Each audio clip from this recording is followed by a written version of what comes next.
Kita mulai. Bismillahirrahmanirrahim. Assalamualaikum warahmatullahi wabarakatuh.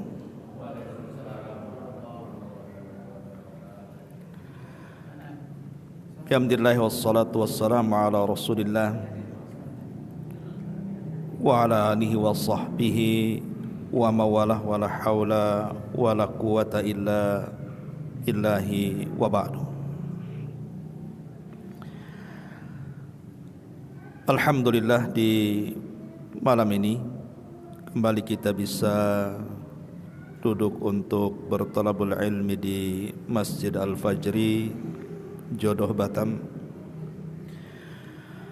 Salawat dan juga salam kita haturkan kepada Rasul kita Nabi besar Muhammad sallallahu alaihi wa ala alihi wasallam. Ma'asyiral muslimin wal muslimat rahimani wa rahimakumullah. Pembahasan di malam hari ini masih seputar rumah tangga.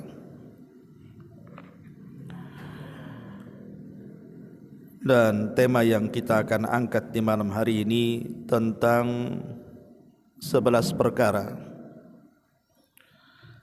yang bisa menghilangkan perasaan cinta antara suami ataupun istri. Ini penting bagi yang sudah berkeluarga. Kalau yang belum berkeluarga ya dengar sajalah. Mudah-mudahan jadi bekal. Ya. Kita tahu bahwa yang mendasari tema kita adalah firman Allah Subhanahu wa taala surah Rum ayat 21. Yang sering kita dengar, wa min ayatihi an khalaqalakum min anfusikum azwaja litaskunu ilaiha wa ja'ala bainakum mawaddatan wa rahmah inna fi dzalika la ayatin liqaumi yatafakkarun. Dan di antara tanda-tanda kuasa Allah Subhanahu wa taala adalah Allah menciptakan kalian berpasang-pasangan agar kalian merasa nyaman terhadap pasangannya. Dan Allah jadikan di antara kalian perasaan cinta dan juga rahmat, kasih sayang. Sesungguhnya yang demikian itu terdapat tanda-tanda bagi orang-orang yang mau berfikir.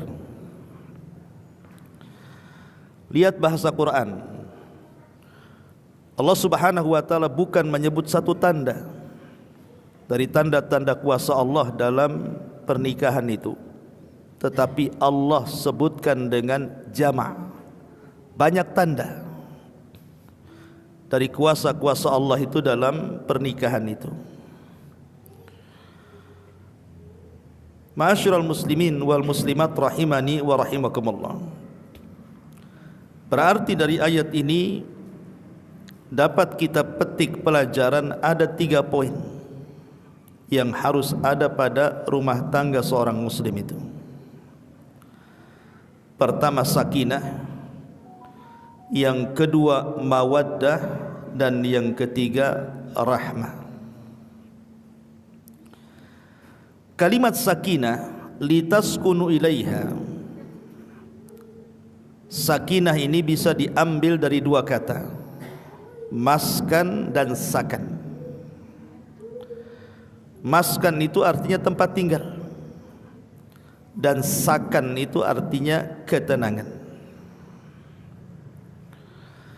Kalau berumah tangga itu hanya sekedar memerlukan maskan tempat tinggal saja, ini tidak cukup. Karena betapa banyak orang yang berumah tangga hidup satu atap itu tidak tenang hidupnya, sehingga memerlukan yang keduanya, sakan, ketenangan. Jadi hidup satu atap memiliki rumah juga ada ketenangan di dalamnya. Baru mantap tuh rumah tangganya. Lah ketenangan itu bisa muncul karena dua perkara. Pertama, mawaddah, timbulnya perasaan cinta. Yang kedua, timbulnya rasa rahmah kasih sayang.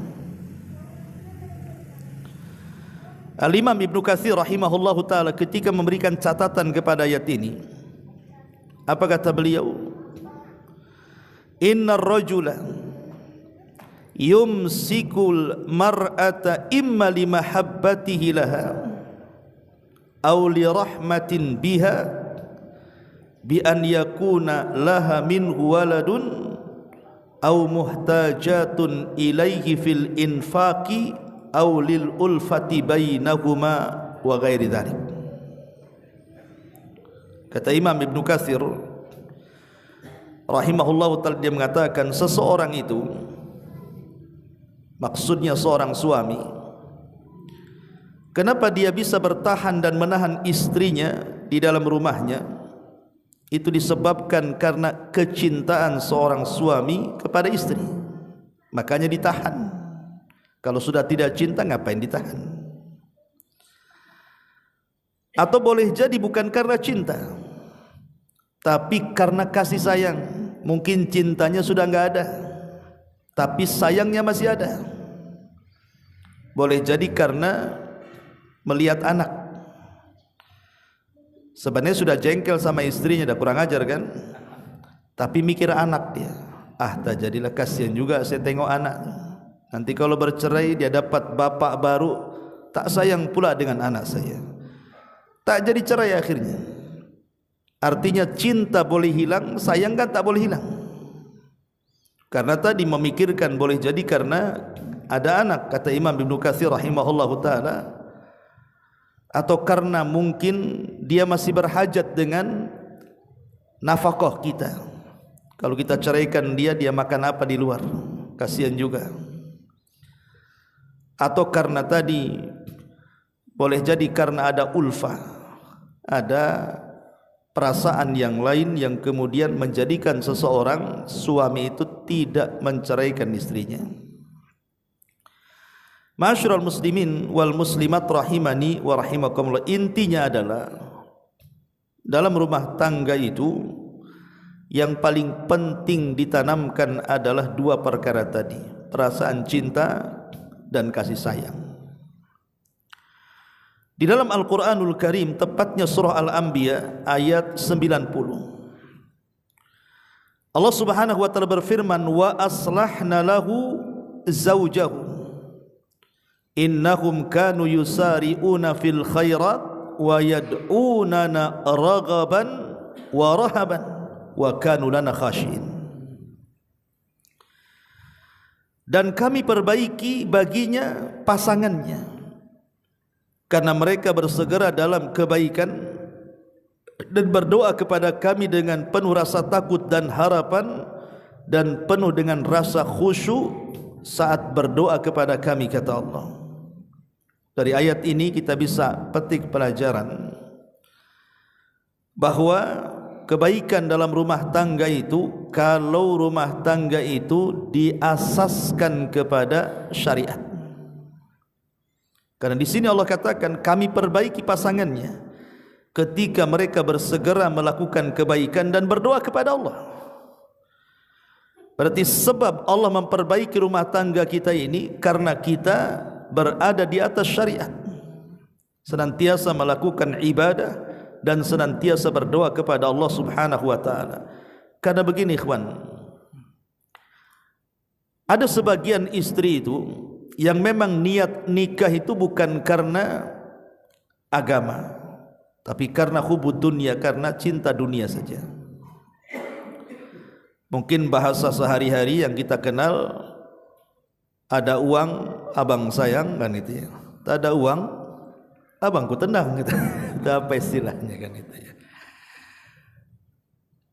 Berarti di sini bahwa yang melembutkan hati itu bukan perkara harta, ikhwan.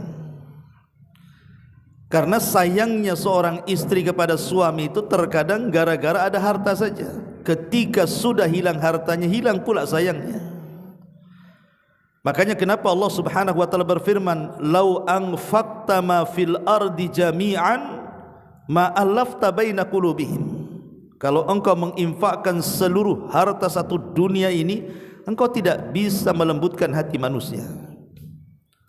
Lalu siapa yang melembutkan hati manusia itu? Maka Allah Subhanahu wa taala mengatakan, "Walakinnallaha allafa bainahum." Allah lah yang melembutkan hati mereka. Dengan cara apa? Ya tadi, dasar rumah tangga kita ini di atas syariat Islam. Maka dengan sebab itu Allah akan berikan kelembutan yang melahirkan kecintaan dan kasih sayang tadi. Ada 11 perkara, inilah pembahasan kita, yang terkadang perasaan cinta itu akan tercabut sampai ke akar-akarnya dalam rumah tangga itu. Maka perhatikan 11 perkara jangan ada pada rumah tangga kita. Kalau ada 11 perkara ini, hilanglah cinta keduanya dan berakhir pasti dengan perceraian. Yang pertama, al-ghiratu syadidah. Al-ghairatu asyadidatu, cemburu yang berlebihan. Ali radhiyallahu anhu mengatakan, la tukthiru al-ghairata ala ahlik fatarmi bis-su'i min ajlika. Ammal ghairatu fi mahalliha wa ammal ghairatu fi mahalliha fala budda minha wa hiya mahmudah. Kata Ali radhiyallahu an, jangan memperbanyak cemburu terhadap keluargamu, karena cemburu itu bisa saja mengakibatkan buruk sangka. Adapun cemburu yang diletakkan pada tempatnya, kata Ali, terkadang diharuskan, bahkan terkadang terpuji, karena cemburu itu luapan dari kasih sayang dan cinta pasangan. Tapi kalau sudah berlebihan, itu jadi masalah. Karena istri si Nabi SAW juga cemburu. Satu hari Nabi SAW sedang berada di giliran Aisyah, Ummul Mukminin radhiyallahu anha. Tiba-tiba kemudian dihantar makanan oleh istri yang lainnya. Sebenarnya kan tidak ada masalah secara hukum. Pamannya antum punya istri 2. Kok diam saja enggak amin? Amin lah. Ya. Umpamanya antum punya istri 2. Istri yang pertama mengirim makanan ke istri yang kedua, sementara suami giliran istri yang kedua atau sebaliknya. Secara syariat tidak ada masalah. Tapi terkadang timbul kecemburuan. Lah Aisyah Ummul Mukminin radhiyallahu anha ini cemburu.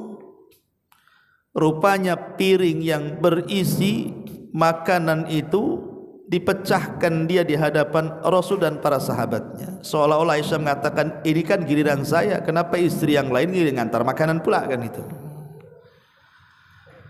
Tetapi Nabi SAW tidak langsung berburuk sangka kepada Aisyah.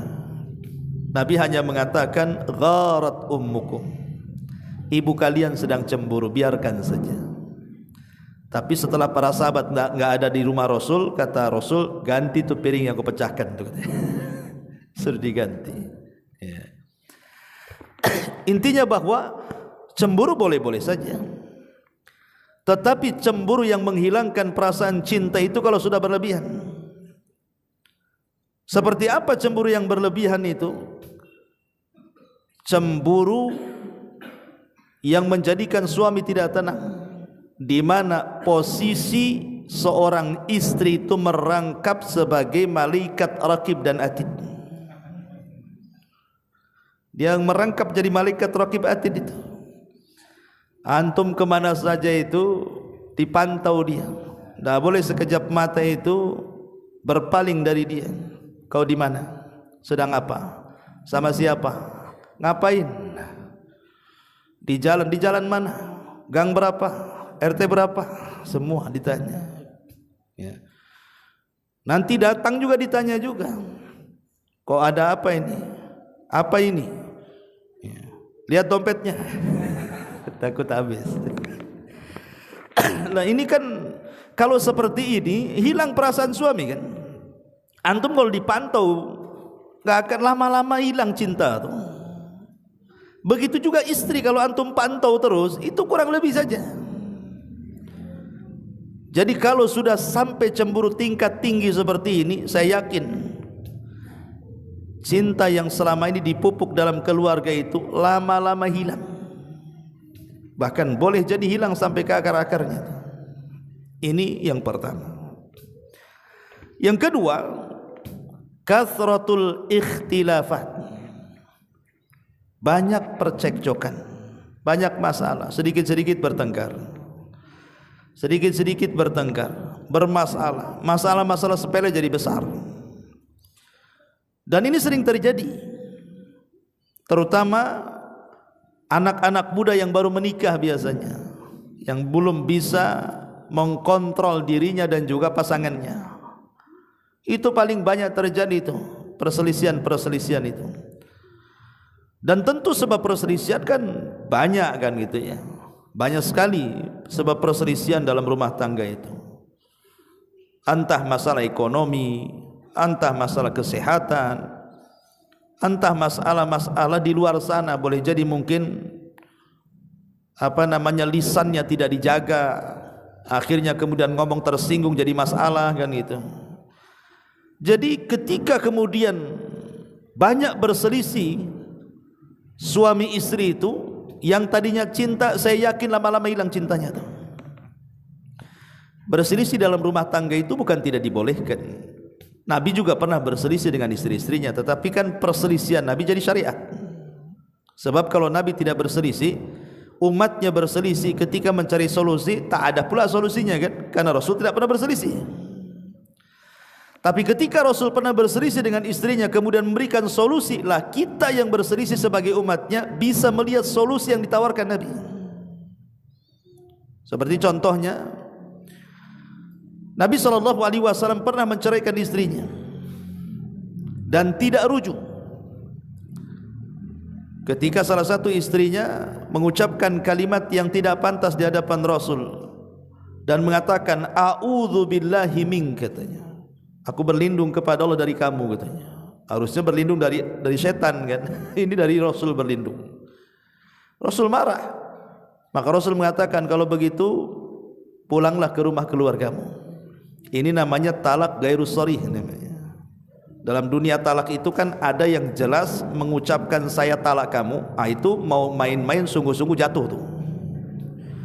Ada yang tidak jelas dengan mengatakan sudah pulang kau keluargamu.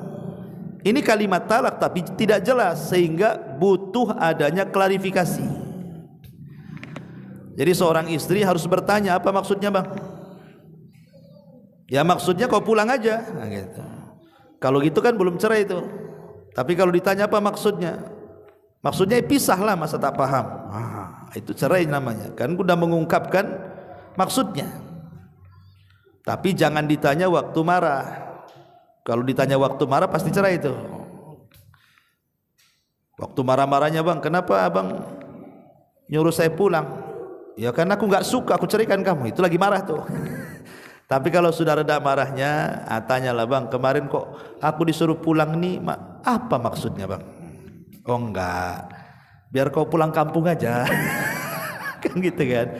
Akhirnya kan tak cerai kan. Nah, gitu maksudnya kan. Kalau cerai gairu sharih ini tidak jelas, maka itu perlu ada pengungkapan. Lalu Nabi SAW pernah menceraikan istrinya dan tidak rujuk dengan Ibnatul Jaun namanya. Tapi Nabi SAW pun pernah mengancam istrinya diceraikan tapi tak jadi.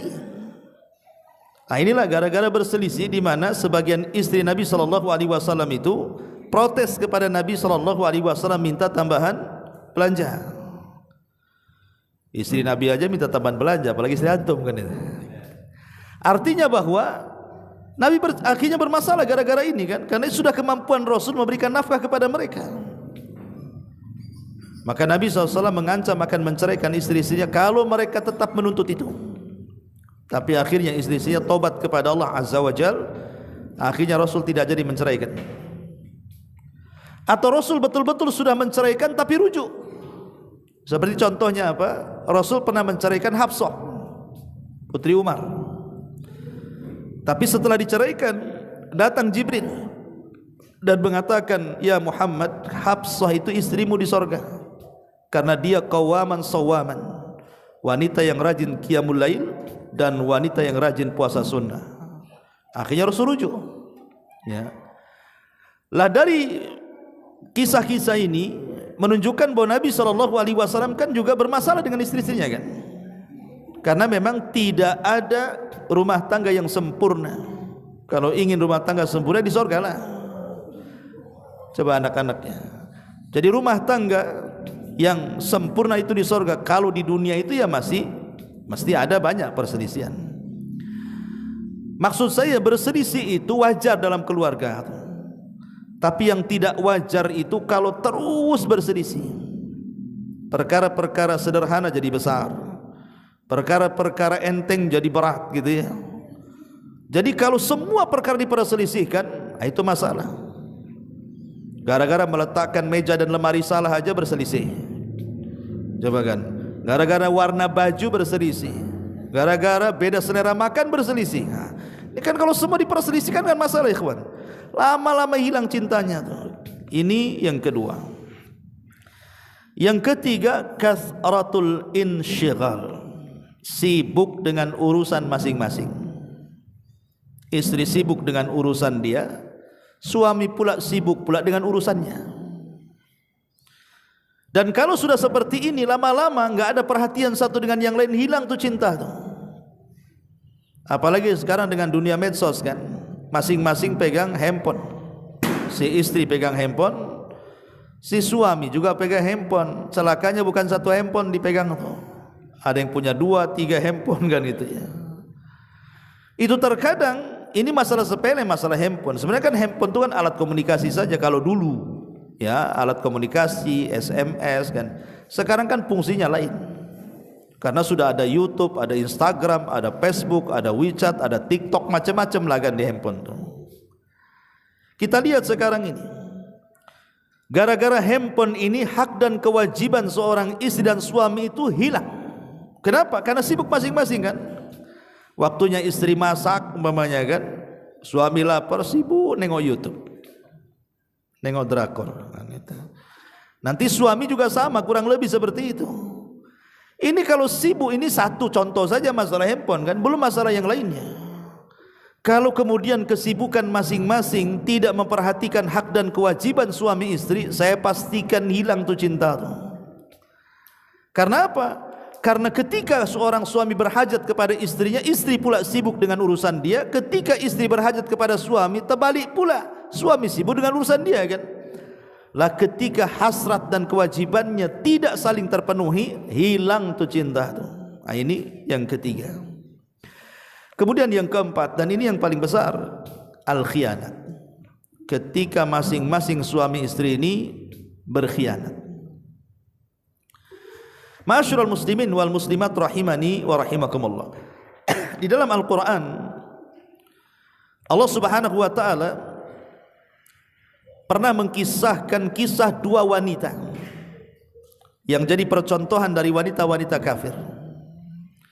Disebutkan dalam surah At-Tahrim ayat ke-11, ayat 10 dan ke-11. Allah Subhanahu wa taala mengatakan, "Dharaballahu mathalan lilladzina kafaru imra'ata Nuhin wa imra'ata Lut. Kanata tahta abdaini min ibadina salihaini fakhanatahuma falam yughniya anhuma minallahi syai'a wa qila khulan nara ma'ad dakhilin." Dan Allah Subhanahu wa taala memberikan permisalan tentang 2 wanita. Pertama wanitanya Nuh dan yang kedua wanitanya Lut. Kenapa Allah tidak katakan istrinya Nuh, istrinya Lut? Kok bahasanya pakai wanitanya? Harusnya kan Allah membuat permisalan bagi dua wanita, istri Nuh dan Lut. Tapi Allah tidak mengatakan istri itu. Allah hanya mengatakan wanitanya Nuh dan wanitanya Lut. Kenapa disebut wanitanya Nuh dan Lut? Tidak dikatakan istrinya Nuh dan Lut? Karena keduanya tidak layak menjadi istri seorang nabi. Maka itu disebut istri dalam Quran. Ya.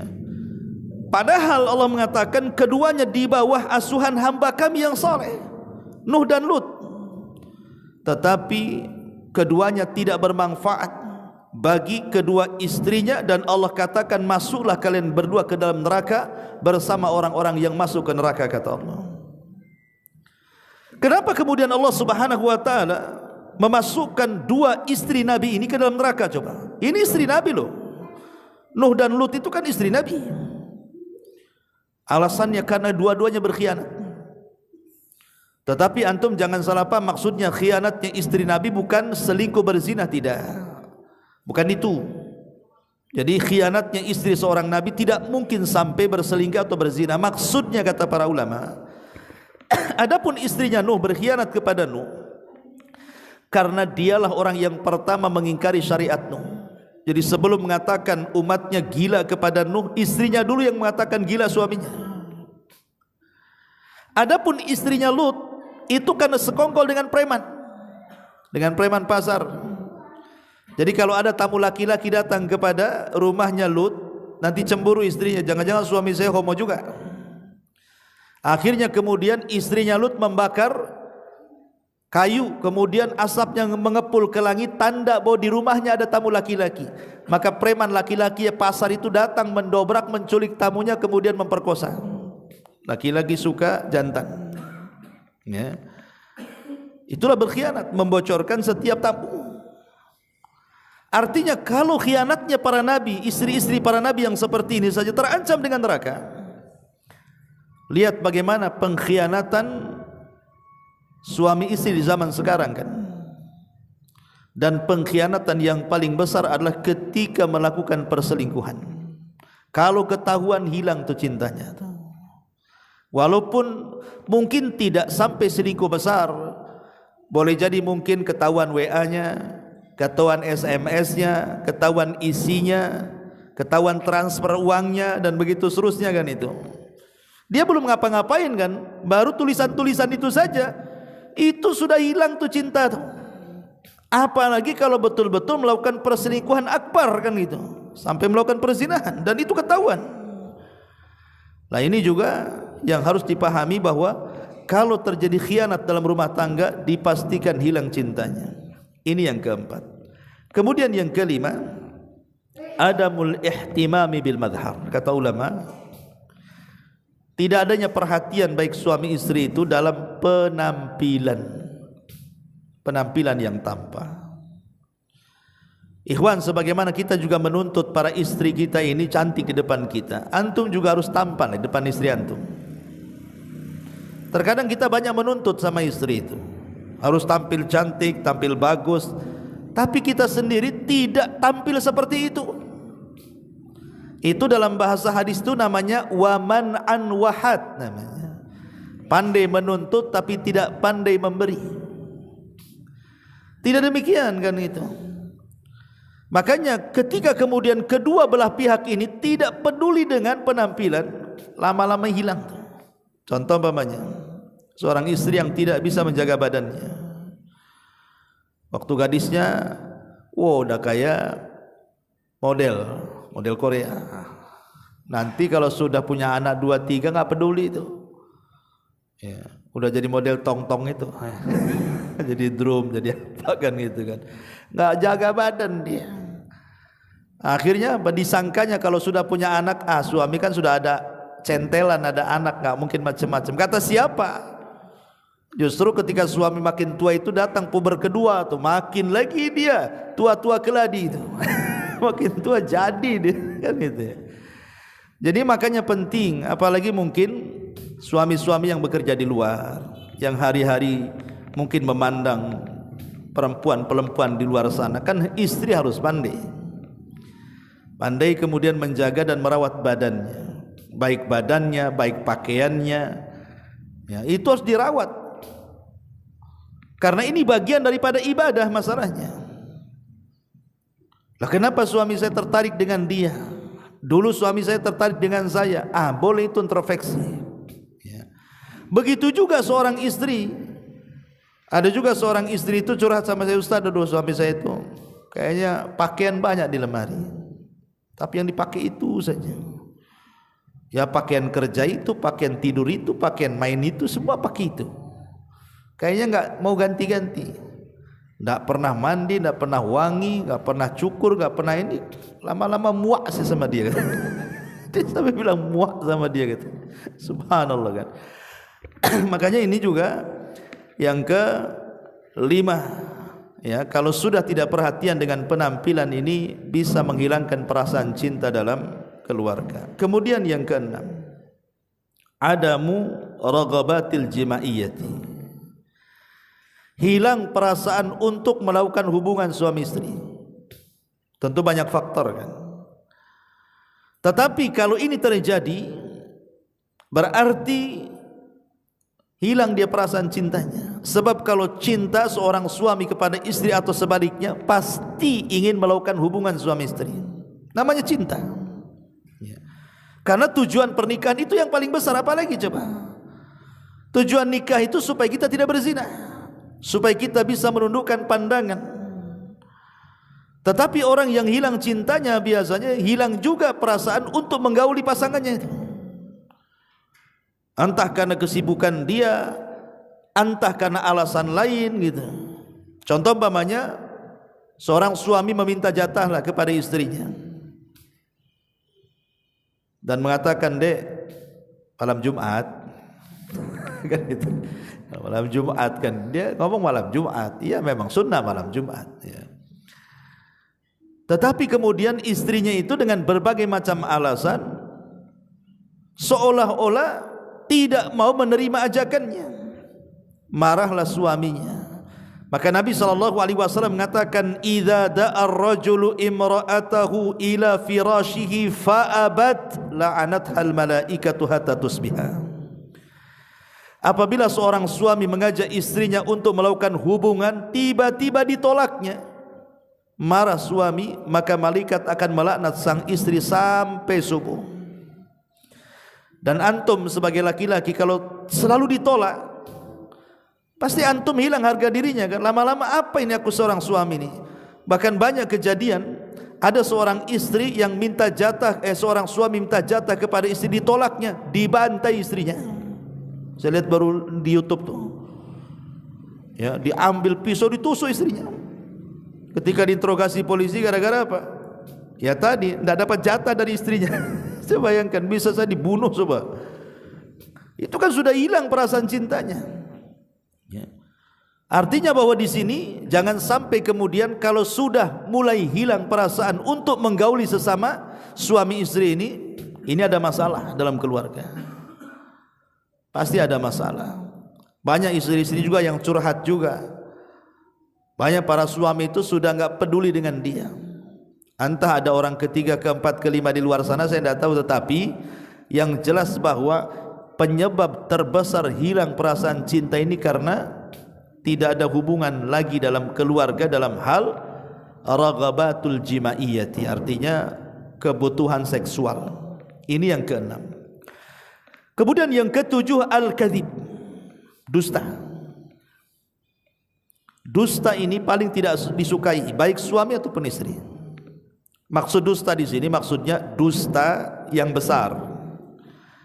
Kalau dusta-dusta kecil saja terkadang disyariatkan di dalam Islam dalam hubungan keluarga. Sebab kalau tidak berdusta tidak asik rumah tangga tuh. Contoh istri masak tak enak dibilang enak, kan asik tuh. Enak bang, rasa Padang katanya. Padahal rasa tidak jelas, belakang Padang. Jadi umpamanya istri berpenampilan pakai pakaian norak kan itu kan, tapi kita katakan Masya Allah, tidak ada orang paling cantik di rumah ini kecuali engkau. Iya di rumah itu aja. Maksudnya kan kita ini berdusta, tapi kan dustanya kan dibolehkan di situ. Boleh berdusta dalam keluarga itu. Kalau itu untuk menjalin hubungan erat rumah tangga ya. Tapi yang dimaksud dusta yang menghilangkan cinta ini adalah dusta besar. Terkadang seorang istri berdusta, menjadikan suaminya bertengkar dengan orang, atau bertengkar dengan keluarganya, atau sebaliknya. Bang, itu suami sebelah itu suaminya si Ano tuh. Kenapa? Kalau saya pulang dari pasar itu matanya jelalatan nengok aku aja katanya. Ya pertama, ya makanya jangan lewat situ, kita katakan gitu kan. Besok ngomong gitu lagi, besok ngomong gitu lagi, marahlah kita. Bisa saja kita labrak orang itu. Kau apakan istri saya kan begitu. Padahal sebenarnya istri ini berdusta. Akhirnya kan bercekcok dengan tetangga kan. Atau mungkin membicarakan keluarganya. Akhirnya kemudian suaminya tersulut emosi, marah sama keluarganya. Gara-gara dustanya istri kan. Atau mungkin sebaliknya. Maka kalau dusta terus dikembangkan dalam rumah tangga itu, lama-lama hilang tuh cinta. Karena dusta sendiri dalam hadis adalah yahdi ilal fujur, bisa mengantarkan kepada keburukan. Fujur, kefajiran, kejahatan. Dan fujur itu bisa mengantarkan ke neraka. Ini yang ketujuh. Yang kedelapan, kathratul intiqadi wasyaqwa, banyak kritikan dan banyak keluhan. Nih, kalau dalam rumah tangga ini sudah banyak mengkritik antara suami istri, banyak mengeluh antara suami istri, hilang tuh cintanya tuh. Kan banyak tuh istri-istri itu yang dikit-dikit mengeluh ekonomi. Bang, tolonglah bang katanya. Masa tetangga itu sudah beli mobil kita aja ke sana kemari, motor ngredit lagi katanya. Usahalah bang. Kadang-kadang mengeluh, tidak qanaah kan. Ataupun masalah-masalah yang lain, memaksa suaminya untuk mencari nafkah lebih pada itulah kemampuannya di situ. Itu tidak ridho dan qanaah. Akhirnya banyak keluhan-keluhan. Lah dalam rumah tangga itu kalau sudah banyak mengeluh, hilang tuh cintanya lama-lama. Muak juga kan lama-lama. Seorang suami kalau istri banyak mengeluh, muak lama-lama. Sebaliknya juga gitu. Kalau seorang suami banyak mengkritik istrinya, lama-lama muak juga istri itu. Makanya kemudian sangat penting sekali seseorang itu bersyukur. Nabi SAW mengatakan, la yangdurullahu ila imra'atin la tashkuru li zawjiha wa hiya la tastagni anhu. Allah tidak akan melihat istri yang tidak mensyukuri suaminya padahal ia sangat berhajat kepadanya. Maka bersyukurlah kepada suami sebagaimana suami juga bersyukur kepada istri, karena malam yashkurin naslam yashkurillah. Siapa yang tidak pandai bersyukur kepada manusia, maka dia tidak dinyatakan bersyukur kepada Allah. Kemudian yang kesembilan, al-ihana, merendahkan. Ini kalau suka merendah-rendahkan, suami merendahkan istri, istri merendahkan suami kan itu. Merendahkan martabatnya, pendidikannya, keluarganya, usahanya, pelayanannya, khidmatnya dan begitu seterusnya. Maka kalau saling merendahkan dibahaya. Ya, hilang perasaan cintanya kan. Oh dasar kamu ini. Udah kalau udah ngomong dasar-dasar ini awalnya, itu udah mulai merendahkan. Maka kenapa kemudian di dalam Islam itu Nabi sampai mengatakan la yafruqu mu'minun mu'minatan, tidak boleh seorang mukmin mencela mukmin yang lainnya. In kariha minha khuluqan radiya minha khuluqan akhar. Kalau seseorang benci kepada akhlak pasangannya, jangan langsung diungkapkan kebenciannya, tapi lihat sisi baiknya. Hadis ini menjadi sebuah kaidah, bukan dalam dunia rumah tangga saja ya. Dalam dunia bertetangga, dalam dunia berkawan juga sama. Pamannya tetangga ini bermasalah dengan kita, akhirnya kita benci. Jangan kemudian melihat kesalahan tetangga saja, lihat kebaikannya. Lebih banyak mana tetangga berbaik sama kita, atau lebih banyak mana kejahatan tetangga dengan kita. Kalau masih lebih banyak baiknya, berhusnudzonlah kepada tetangga.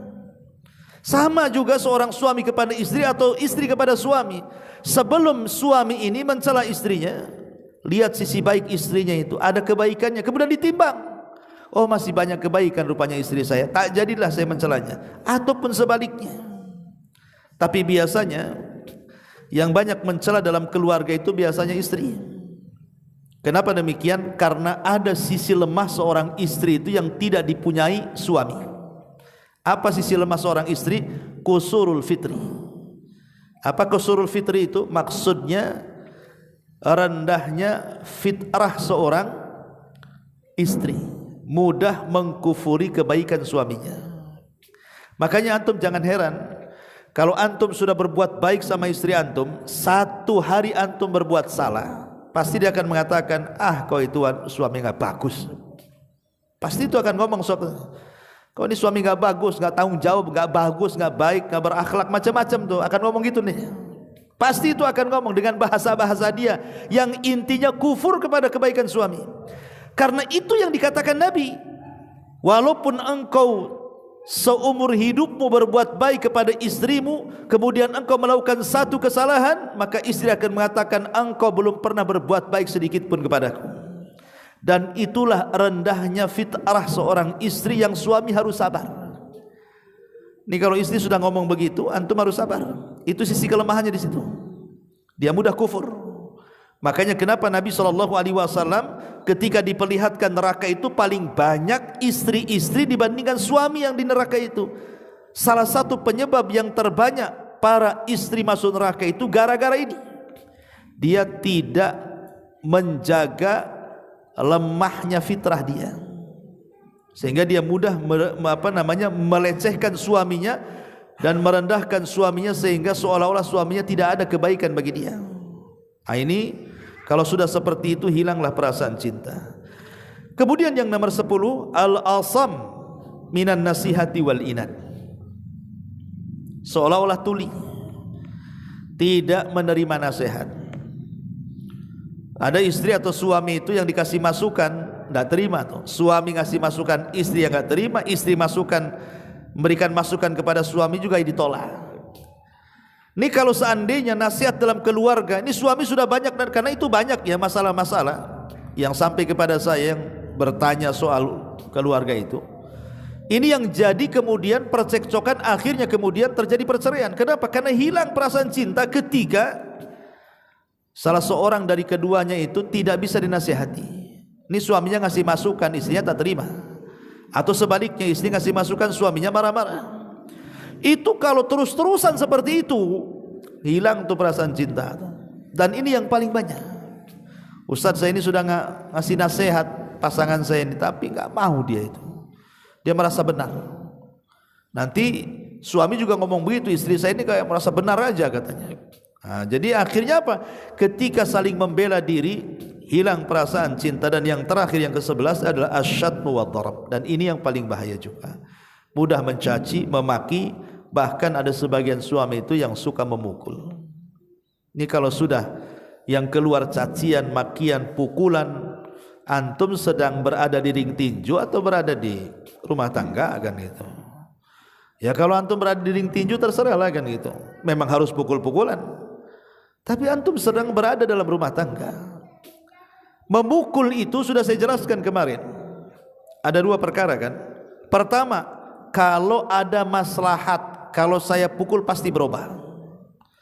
Lah kalau antum tidak bisa memprediksi kalau saya pukul dia berubah atau tidak, enggak usah dipukul. Karena dipukul enggak berubah, apa fungsi pukulan? Maka dilihat, ditimbang dulu sebelum antum mukul itu. Itu pun setelah melalui dua proses kan. Pertama nasihat, yang kedua antum tidak bicara atau tidak menggaulinya. Baru ketika masih juga istri itu seperti itu, maka boleh memukul. Memukul pun satu, tadi saya katakan, lihat maslahatnya. Ada enggak maslahatnya? Kalau tidak ada, jangan. Yang kedua, kalaupun ada maslahatnya, maka satu, jangan memukul di wajah. Karena wajah ini tempat terhormat, nanti istri selalu teringat dengan pukulan antum setiap kali mengaca. Yang kedua, jangan ada bekas dalam pukulan. Sebab bekas itulah yang nanti akan jadi bukti forensik antum masuk penjara KDRT itu. Nanti dipisum, nanti antum dilaporkan kan itu. Tapi kalau nggak ada tanda, nggak ada bekas, apa yang mau dipisum? Dia datang ke rumah sakit, saya dipukul Pak Dokter, dipisum, tak ada bekasnya. Ya, makanya hati-hati kalau ada bekas nih, ini jadi bukti forensik nih. Antum bisa dilaporkan ke KDRT, 5 tahun penjara antum. Ya. Ma'asyiral muslimin yang dimuliakan Allah Azza wa Jalla, inilah 11 perkara. Ya ini antum tambah sendiri. Artinya banyak sekali perkara-perkara yang menjadikan kemudian hilang perasaan cinta dalam keluarga. Taib ma'asyiral muslimin wal muslimat rahimani wa rahimakumullah. Sebagai tambahan pembahasan kita, yang saya ingin tekankan adalah masalah banyaknya perselisihan dalam keluarga. Dan hari ini Masya Allah ya kan, bukti banyaknya perselisihan itu dengan banyaknya orang yang berjubel di pengadilan agama. Coba makin hari tingkat perceraian itu kan makin meningkat. Di kota Batam ini terutama paling banyak. Ya, tingkat perceraian yang luar biasa itu meningkat di Kepri, khususnya di kota Batam ini. Kenapa coba? Ya karena banyaknya perselisihan tadi dalam keluarga. Ya persoalannya masing-masing tentunya kan. Tetapi saya ingin mengulas kembali apa yang sudah saya jelaskan dulu, bahwa seseorang ketika berumah tangga itu saya yakin tidak mungkin, tidak pasti terjerumus kepada perselisihan. Tidak mungkin. Makanya sering saya istilahkan, rumah tangga yang tidak ada perselisihan itu hanya ada di sinetron Korea atau di sorga. Kalau bukan sinetron pasti ada berselisih. Kalau settingan dialah, buat sinetron tidak ada perselisihan dari awal main film sampai terakhir. Nah, itu ada di sinetron saja ya, ada di film saja kan. Tapi dalam dunia nyata tidak mungkin, pasti ada berselisih. Tetapi bagaimanapun setiap perselisihan itu pasti ada solusi kan. Lah inilah solusi yang kita akan tawarkan. Macam mana caranya ketika seseorang itu melakukan atau terjerumus kepada perselisihan suami istri, jangan sampai kemudian perselisihan ini mengakibatkan retaknya rumah tangga. Pertama, hindarkan fikratut talak. Jangan sampai di benak antum ketika ada masalah dengan pasangan antum itu terbentik dalam pikiran antum menceraikan pasangan antum. Ataupun sebaliknya, istri terbentik dalam otaknya ingin khulu, menggugat cerai. Sebab kalau itu yang tergambar dalam otak kita, berarti kita tidak menghendaki islah kebaikan. Kalau sudah ada pikiran ingin menceraikan, baik dari pihak suami atau istri, berarti kan tidak ada keinginan untuk bersama, maunya berpisah, ya kan? Ini kalau sudah ada pemikiran seperti ini, bahaya. Ini mukadimahnya di sini masalahnya. Yang kedua, ya, jangan sampai kemudian seseorang itu kalau sedang berselisih, ya tadi saya contohkan tadi, kepikiran untuk zalim, fikratul zulmi. Jangan ada kepikiran menzalimi pasangan, entah dengan cara memukul, entah cara mencaci, memaki, melaknatkan itu. Begitu juga istri. Sebab kalau sudah bermasalah dengan suami itu kadang-kadang istri lebih kejam loh ucapannya daripada suami. Lebih kejam istri itu kalau udah ngomong, jangan salah. Dia lebih tajam daripada silet cutter, ikhwan. Kalau udah ngomong pok itu, ya. Binatang di Batam saja terbatas. Binatang yang keluar dari mulut istri tidak terbatas. Semua keluar kan. Itu mulai dari alam nyata sampai alam gaib itu keluar tuh. Nah, ini kan masalah tuh. Kalau sudah ada kepikiran zalim, lagi bertengkar ini nggak akan menyelesaikan masalah. Ya, baik zalim dengan ucapan, dengan cacian, makian, laknatan, atau zalim dengan cara fisik, pukulan, tendangan dan yang semacamnya, atau mengancam tidak akan ngasih nafkah lagi dan begitu seterusnya. Nah, ini kalau sudah ada pikiran seperti itu, nggak akan selesai urusan itu. Saya yakin nggak mungkin selesai itu masalahnya kalau sudah ada kepikiran zalim itu. Ini yang kedua. Yang ketiga, jangan suka membawa-bawa lembaran lama. Ini terkadang kalau suami istri bertengkar ini, terutama istri terkadang memorinya lebih kuat kan dibandingkan antum laki-laki kan. Terkadang lembaran-lembaran yang 10 tahun mulai antum akan nikah sampai terakhir antum bermasalah, bisa ingat dia tanggal, waktu, jamnya, tempatnya, lahirnya di mana, tahu dia. Dia bisa tuh. Ini kayak risit di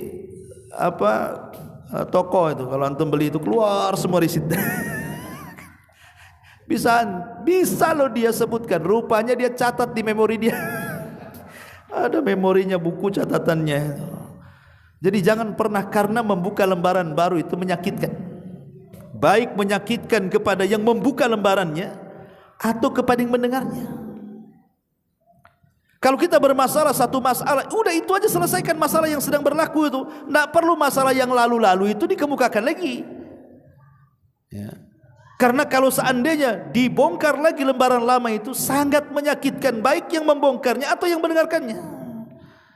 Maka itu pentingnya, sebab sudahlah dosa-dosa yang lalu itu dikubur. Bukankah Rasul yang mengatakan kullu ummatin mu'afan illal mujahir, setiap umatku dimaafkan dosanya kecuali yang mujahir.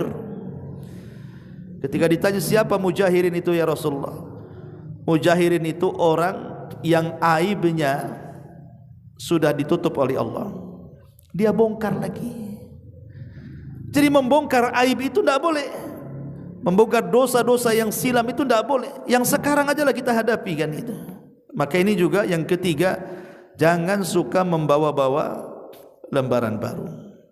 Kemudian yang keempat, janganlah perselisihan itu dibawa keluar rumah, cukuplah dalam rumah saja, jangan dibawa keluar rumah. Karena ada kemudian suami istri kalau berselisih dia bawa-bawa keluar tuh. Yang istri ngadu pada keluarganya, yang suami ngadu pada keluarganya, peranglah Israel Palestina tuh. Ya. Akhirnya kan perang dua keluarga jadinya kan. Karena saya yakin masing-masing keluarga tidak semua berakal, ada juga yang tidak berakal. Akhirnya apa? Membela pihak masing-masing. Kalau sudah membela pihak masing-masing, bukan cari solusi itu namanya, cari perang. Makanya jangan terbentik kalau ada masalah, selesaikan berdua dulu. Cari benang kusutnya di mana kan itu. Udah ada kusut kali Ustaz, tak bisa juga diambil tuh yang kusut-kusut. Udah kusut kali umpamanya kan. Ya kalau memang tidak bisa lagi, baru cari orang ketiga. Dari keluarganya siapa yang amanah. Tidak semua keluarga dilibatkan dan diceritain, enggak. Oh mamanya dalam keluarga saya itu yang paling amanah paman saya. Ini kalau bapak saya tidak bisa nih. Ataupun nanti yang suaminya, ya ini paling amanah di keluarga saya ini kayaknya saudara saya karena dia tahu agama. Kalau orang tua saya tidak bisa ini. Cari yang amanah, ketemukan kan itu. Makanya Allah mengatakan fab'atsu hakaman min ahlihi wa hakaman min ahliya, utus dari dua belah pihak supaya damai. Tapi kalau kemudian dibawa keluar, bahkan diceritakan ke kawan kantornya, ke kawan kerjanya, ke kawan mainnya, itu tidak mencari solusi, tetap akan terjadi perselisihan. Maka jangan mengeluarkan perselisihan rumah tangga keluar rumah. Atau yang kelima, jangan suka mendoakan yang buruk saat berselisih. Mati aja kau bang katanya. Wow, langsung main mati ya. Nanti istrinya juga ngutuk istrinya. Mudah-mudahan habis ku cerai, gak laku kau nanti. Jadi masing-masing melaknat, masing-masing mendoakan buruk. Itu tidak boleh. Ya, bagaimanapun Nabi yang mengatakan la tad'u ala anfusikum wala tad'u ala auladikum wala tad'u ala amwalikum la tuwafiqu minallahi sa'atan yus'alu fiha ata'an fayastajibu lakum. Allah Rasul mengatakan jangan kalian berdoa buruk atas diri kalian, jangan berdoa buruk atas anak-anak kalian, atas pasangan-pasangan kalian, atas harta benda kalian. Karena boleh jadi ketika berdoa kok mencocoki waktu ijabahnya doa akhirnya dikabulkan. Maka jangan suka seperti itu. Kemudian yang keenam, kalaupun harus berselisih jangan di depan anak-anak. Bagi yang sudah punya anak, karena itu akan mempengaruhi psikologi masalahnya kan. Itu akan ditiru sama anak-anaknya. Bahkan boleh jadi mungkin anak pun akan terlibat dalam pertengkaran orang tua tuh. Ya, jadi kalau berselisih jangan di depan keluarga, jangan di depan anak-anak. Dan jangan bawa-bawa persoalan dukun dalam keluarga. Kan ada tuh orang-orang yang membawa dukun dalam keluarga itu. Dulu pantas saya sayang sama abang ini, sekarang saya benci, jangan-jangan abang pelet saya. Bawa dukun kan tuh. Kan kadang seperti itu. Ini 5 tahun saya kena pelet nih suami saya kena. Setelah 5 tahun baru saya tahu saya benci sama suami, berarti sudah hilang tuh sihirnya katanya. Udah punya rumah, punya anak, bilang disihir pula. Atau betul-betul bukan bawa-bawa dukun ke rumah, datang pula dia ke dukun. Nah ini kan masalah ya. Jadi kalau bisa itu jauhi, ataupun saat bertengkar itu jauhi kemaksiatan. Karena kebanyakan orang-orang yang kurang iman, kurang takwa, kalau ada masalah dengan keluarga, pasti dia larinya apa? Maksiat. Bermaksiat kepada Allah Azza wa Jalla. Ini tidak akan menyelesaikan masalah ya. Bahkan semua perkara-perkara ini boleh jadi bisa menghilangkan bukan hanya perasaan cinta, tapi juga perasaan kasih sayang. Makanya ulama mengatakan bahwa terbentuknya kasih sayang dan cinta dalam keluarga itu sebenarnya kuncinya cuma satu: memberikan hak masing-masing. Suami tahu siapa dia, apa yang harus dipenuhi untuk istrinya. Istri juga tahu siapa dia, apa yang harus dipenuhi untuk suaminya. Kalau masing-masing suami istri ini tahu hak-haknya masing-masing, insya Allah rumah tangga itu akan berjalan itu. Tapi kalau masing-masing mengabaikan haknya, saya yakin itu kandas di tengah jalan tuh. Lalu apa saja hak-haknya? Ya, dengan singkat saja ya. Satu, ini kita bicara soal suami dulu ya. Pertama, baik yang mungkin dianggap remeh ataupun yang sangat beratnya. Mungkin dianggap ringan, seperti seorang suami susah untuk senyum dan bercanda kepada pasangannya. Kan ada tuh suami itu kalau di luar rumah dia bisa tertawa dengan kawan-kawannya. Ya, sampai ke rumah hilang tuh tertawanya, senyumnya pun hilang. Tak ada senyum untuk istrinya. Tapi sama kawan-kawannya dia bisa bukan hanya senyum, tertawa. 1 kilo suara, 1 kilo suara. Nah, ini masalah kan. Yang kedua, duduk bersama pasangannya. Ya, harus banyak duduk dengan istrinya. Antum bisa duduk di warung kopi dengan kawan-kawan berjam-jam. Ya, sudah habis mungkin 5 gayung tuh kopi itu. Nggak pergi-pergi juga antum di situ. Tapi sama keluarga kadang-kadang duduk sebentar. Ya, ini juga masalah. Kemudian juga an yusallim idza dakhal. Biasakan mengucapkan salam kalau masuk rumah. Kan itu keberkahan. Ya. Kemudian juga hormati suami dan keluarga. Hormati istri dan keluarganya. An yahtarima ahlaha, an yahtarimaha wa ahlaha. Hormati dia dan hormati keluarganya. Terutama pengantin baru. Dia hanya peduli sama istrinya, tidak peduli sama keluarganya. Hormati. Kemudian an yar'aha idza marid. Kalau bisa ya istri sedang sakit ya jaga. Karena Utsman bin Affan pun menjaga istrinya ketika Rasul perang Badar kan. Kenapa Utsman tidak ikut terlibat dalam perang Badar? Karena Rasul yang memerintahkan dia jaga istrinya ketika sakit. Maka kalau istri sakit ya jaga, minimalnya belikan obat ya, atau antar ke rumah sakit dan begitu seterusnya. Kemudian an yusaidaha idza thaqula ilaiha. Bantu kalau memang dalam perkara-perkara yang tidak bisa dia lakukan. Rumah bocor, jangan pula istri suruh nambal rumah. Naik kau ke atas tuh, seng bocor tuh, pasang spandek sana. Itu bukan tugas istri antum. Ya. Itu tugas laki-laki, antum yang naik. Marah-marah, ini rumah bocor, kenapa kau tak benerin katanya. Bukan tugas dia. Tugas antum naik suami. Kalau itu bukan tugasnya, jangan antum suruh-suruh dia. Atau mungkin dia sedang hamil, sedang melahirkan, sedang menyusui, ya gantilah tugasnya sementara. Ya, itu juga penting. Kemudian juga an yura'i qusural fitri. Tadi sudah saya jelaskan, perhatikan tentang kurangnya fitrah wanita tadi, sabar kalau dia suka mengingkari kebaikan kita. Kemudian juga an yahfadha wa yush'ira ilaiha bil amni waraha. Berikan keamanan, berikan ketenangan, jangan suka ngancam-ngancam. Ya. Kemudian an yamna'ah idza waqa'ati bil ma'asi. Cegah kalau istri itu bermaksiat. Dia gibah dengan tetangganya, jangan lagi pergi ke situlah, kok masih bergibah aja di situ. Antum larang dia. Karena itu maksiat besar, dosa besar kan gitu. Jangan antum tanya pula, tadi dari tetangga ngomong apa kamu di sana? Coba ceritakan. Ada yang baru nggak?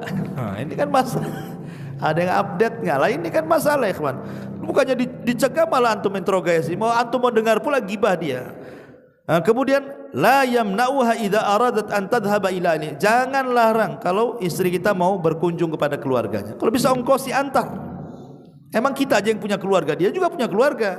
Terkadang rindu dengan emaknya, dengan bapaknya, dengan saudaranya, ingin pulang kampung. Ongkosi, ya, biar dia senang. Terkadang mungkin sudah bosan lihat antum. Biarkan dia pulang dulu kan. Nanti pulang balik kan segar lagi. Ya. Kemudian an yahfadha haibataha, jaga karismatiknya. Jangan menghina istri kita depan orang. Itu sama saja dengan meruntuhkan karismanya. Ya. Kemudian an yu'allima dinaha, ajarkan agamanya. Tapi ada masya Allah suami yang bersyukur ya. Dalam agama terkadang ada istrinya lebih cerdas, lebih alimah, lebih pintar agama dibandingkan suaminya. Antum kalau punya istri yang kayak begini bersyukur. Tapi kalau antum lebih pandai, ajarkan istri antum agama yang benar. Kemudian juga an yunfiqa 'alaiha, ya, berikan nafkah seperti yang sudah saya jelaskan 6 nafkah kemarin yang wajib bagi suami. Kemudian an ya'muru bis salati aw ta'lim, perintahkan mereka salat, ajarkan agama. Perintahkan mereka. Dan itu kan ada kajian tuh, datanglah ke pengajian sana. Supaya kalau kita tidak bisa mengajarkan agama, antar ke pengajian. Sudah antum tidak diajarkan agama, tidak datang ke pengajian, ya bodoh teruslah istri antum jadinya kan. Nah, ini kan masalah. Kemudian juga alla yaghiba lil amali akthar min 4 asyhur. Kalau antum mau berangkat kerja jauh, mungkin kerja di kapal, kerja di mana, maka tidak boleh lebih dari 4 bulan. 4 bulan pulang. Kecuali kalau ada kesepakatan. Tapi kalau tidak kesepakatan tidak boleh. Karena di zaman Umar bin Khattab, jadi Umar itu malam-malam keluar, rupanya ada suara ranjang yang bergerak. Rupanya ada seorang wanita sedang bersendirian dalam rumah itu melantunkan syair karena suaminya sedang berangkat perang, dan mengatakan kalau bukan karena takut kepada Allah sudah bergeraklah ranjang ini. Maksudnya sudah selingkuh kan itu. Jadi Umar dengar. Makanya Umar akhirnya membuat sebuah aturan, setiap 4 bulan pasukan diganti. Pulang ke keluarganya ganti. Nanti 4 bulan pulang diganti. Dari sini istinbat hukumnya tidak boleh seorang suami meninggalkan istri lebih daripada 4 bulan kecuali karena hajat dan darurat atau karena sudah ada kesepakatan. Memang kerjanya umpamanya kontraknya 2 tahun, mau diapakan lagi, dan istrinya rela. Kalau istrinya enggak rela jangan. Ya. Dan banyak lagi. Ini hak-hak yang harus ditunaikan seorang suami.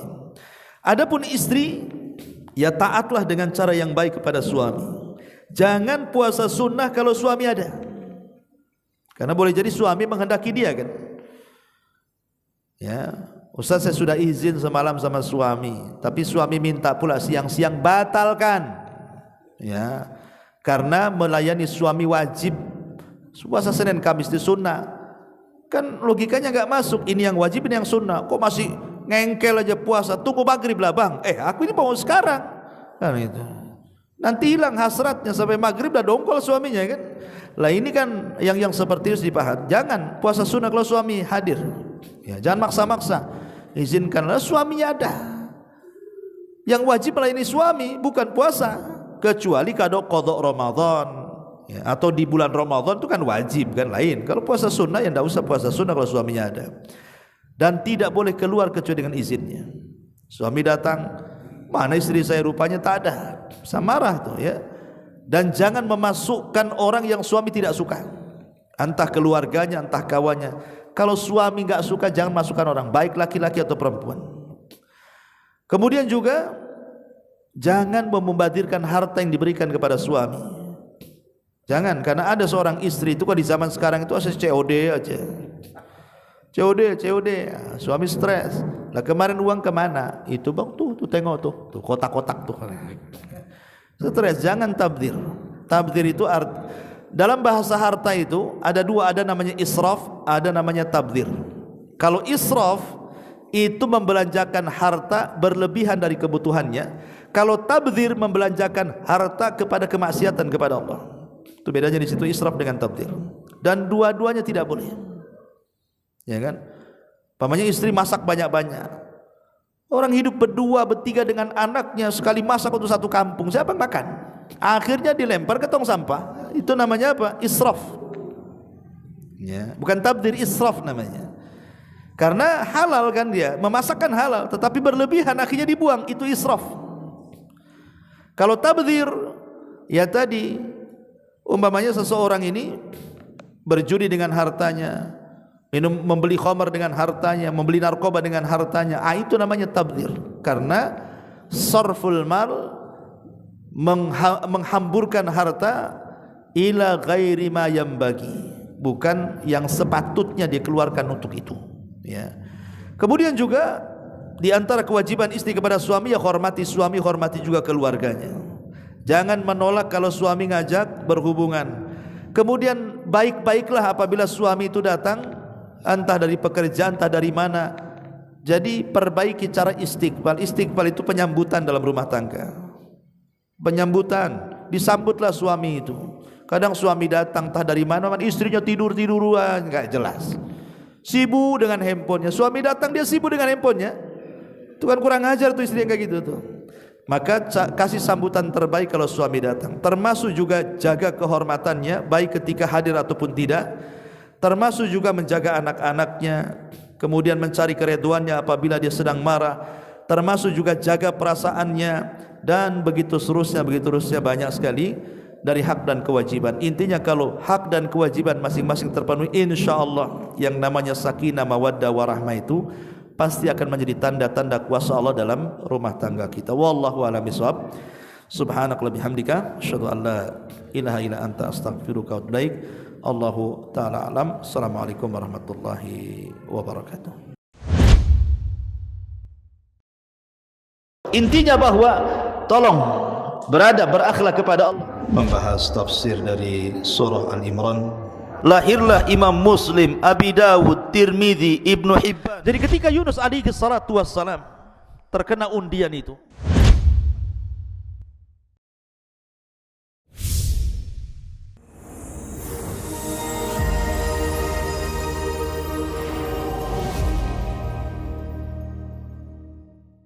Nerosit memberikan perlindungan 24 jam dari keluhan asam lambung.